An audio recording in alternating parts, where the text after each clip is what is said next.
Welcome back to everyone. Today in this video we will discuss how to fix if your keeps overheating on Samsung S23 Ultra. Let's start the video. If you want to fix this problem, go to app library, click on settings app. Now in setting, scroll down and click on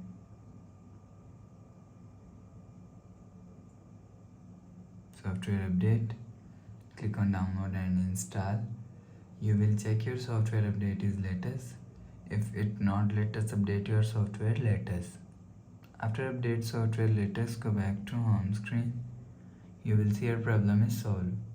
But if it not solved, if you want to fix this problem, so restart device, just click and hold side power button and click on this restart icon. Again tap on this restart icon, your phone is restart.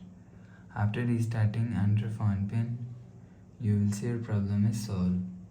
But if it not solved, if you want to fix this problem, go to app library, click on settings app.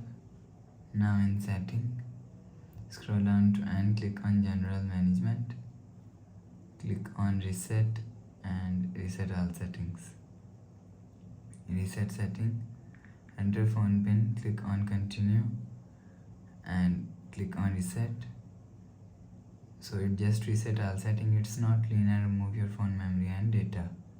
After the process, go back to home screen. Please subscribe for more new latest videos. Thanks for watching.